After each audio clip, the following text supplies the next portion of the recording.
Focus sur le stuffing, bourrage de mots-clés en français. Le stuffing est une technique qui consiste à bourrer votre page de mots-clés, donc à avoir un taux de répétition très élevé, afin d'être mieux référencé sur les mots-clés en question. Cette technique a en réalité un résultat contre-productif, puisque Google va pénaliser votre page en faisant perdre des positions dans ses résultats de recherche, voire en la désindexant. Le stuffing peut être volontaire ou involontaire. Parfois, nous suroptimisons nos pages sans le vouloir.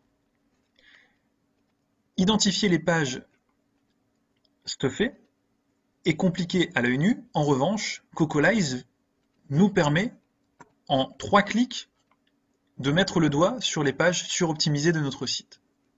Comment? Je me rends sur Page, Contenu,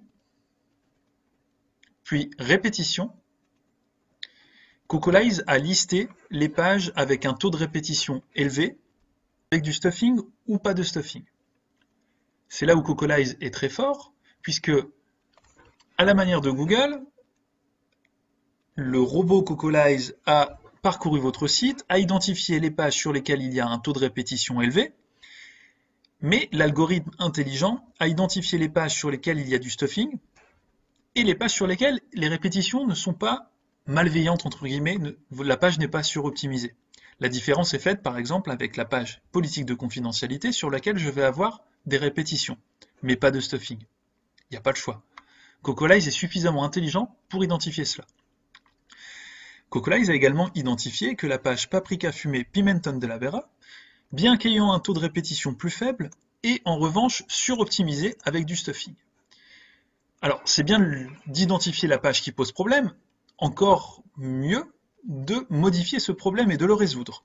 Comment faire? Je me rends donc sur l'analyse de page. Dans sémantique, je peux découvrir mes mots-clés. J'ai un nombre correct de mots-clés, c'est très bien. En revanche, j'ai un mot-clé qui est trop répété. J'ai bourré ma page du mot-clé paprika.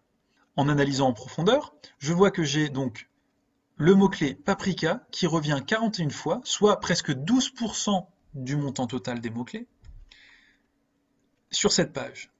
Et je peux même voir où je trouve ce mot-clé. Je vois que je le vois dans le titre, dans la méta, dans mon titre 1, sur mes images, dans mes titres 2, etc. J'ai donc été trop loin. Comment faire pour résoudre le problème?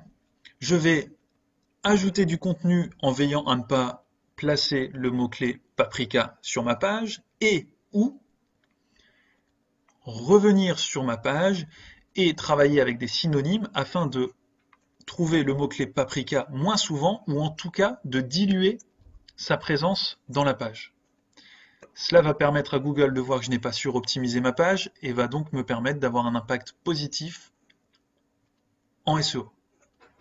Suite à l'analyse et à l'identification du problème sur ma page, à savoir que le mot-clé paprika était trop présent, sa densité était trop élevée et la page était suroptimisée, je me suis rendu sur mon site, j'ai décidé de améliorer le contenu, de la désoptimiser, j'ai relancé ensuite l'analyse de ma page, et donc j'obtiens une page qui cette fois-ci est avec 488 mots contre 486, donc j'ai juste ajouté 2 mots. Comment ai-je travaillé? Eh bien, j'ai utilisé des synonymes, j'ai enlevé le mot paprika de certains titres, j'ai changé certaines tournures de phrases, et vous voyez, en ayant simplement ajouté 2 mots-clés au global, j'ai réussi à faire baisser la densité pondérée de paprika, du terme paprika, ce qui fait qu'aujourd'hui, je n'ai plus une page suroptimisée. Attention néanmoins, elle reste extrêmement optimisée et il reste du travail. En résumé, pour conclure, Cocolize m'a permis 1. D'identifier les pages sur lesquelles j'ai réalisé un bourrage de mots-clés. 2. De savoir quel mot-clé est trop répété sur ma page. 3. De valider que j'ai bien corrigé le contenu de ma page afin d'éviter le stuffing.